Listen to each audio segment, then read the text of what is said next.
Magna Carta for barangay officials. May good news at may bad news.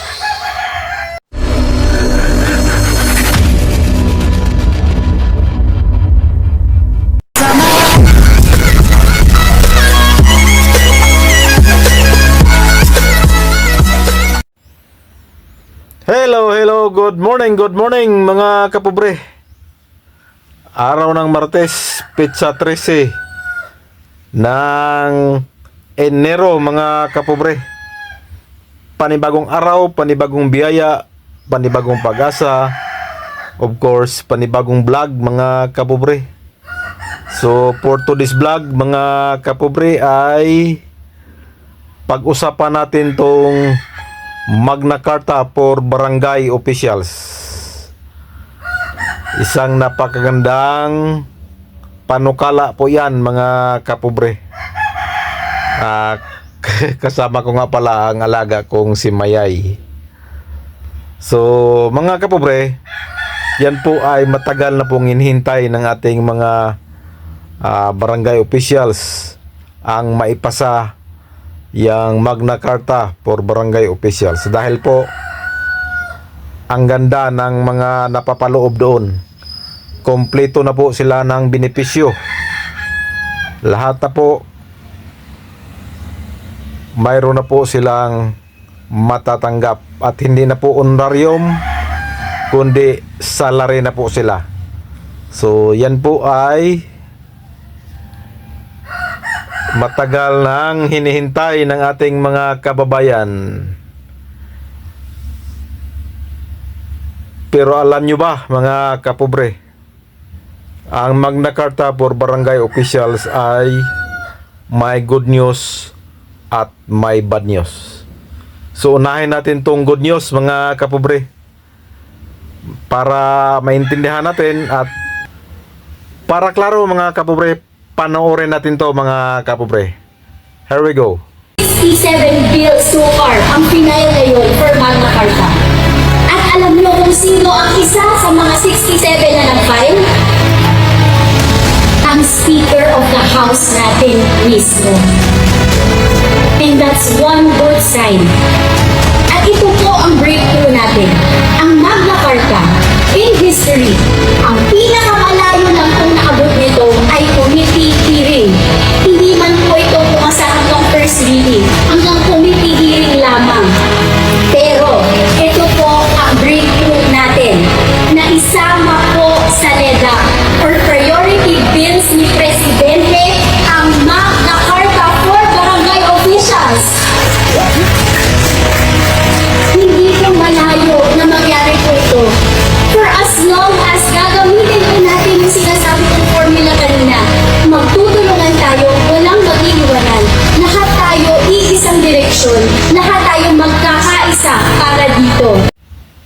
So yan po yung good news mga kapobre sa Magna Carta for barangay officials.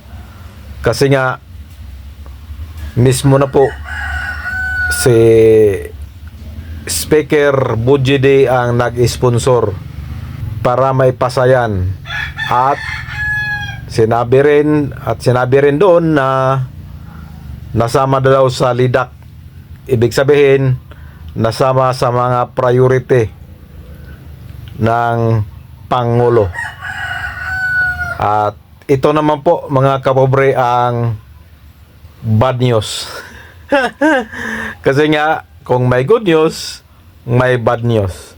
So ito po yung bad news mga kapobre. Panoorin natin to. Here we go. Parang suntok sa buwan kung saan kukuha yung national budget. And hearing from the DBM representative, Mr. Chair, I think yung challenge talaga is yung pera kung saan manggagaling. And kanina parang sinabi niya na parang kung I will interpret it, parang suntok sa buwan kung saan kukuha yung national budget. Parang tinatapon na sa LGU. Wala tayong Mayor's League dito na dapat nagre-represent din. So, ang isa po sa nakikita siguro namin, Mr. Chair, is parang ika-categorize natin. Halimbawa, yung NCR ng mga barangays, kaya naman nila yon. Kaya nila magbigay ng benefits on their own galing sa NTA nila.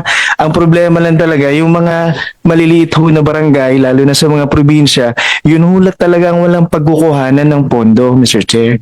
Thank you. So yan po yon, yung bad news mga kapobre.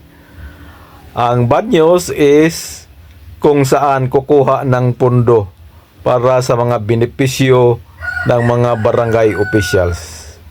Sinabi doon na wala daw pondo. Kaya yun ang problema ngayon. Kung maipasa yan kung saan kukuha ng pondo para sa Magna Carta for barangay officials. Naku po mga kapobre. Ika nga, sinasabi doon, yung Magna Carta for barangay officials is suntok sa buwan daw. Aray ko. Ko po, matagal-tagal na pong panahon na hinihintayan. Pero naku po, parang malabo. Suntok sa buwan daw. So, tingnan na lang natin mga kapobre kung ano ang mangyayari sa panukalang batas na yan. Sana mahanapan ng paraan. Kasi napakagandang programa yan, napakagandang batas yan para sa ating mga barangay officials. So, yan na lang po ang ating update ngayon mga kapobre, araw ng Martes. This is your Pobreng Mapalad Vlog. At ngayon ay pinalitan muna natin ng pangalan. Ito po ay nagiging Cap June official na. Please subscribe, like, comment, and share para updated kayo sa ating mga video. Bye-bye, God bless, and ingat po tayong lahat mga kapobre.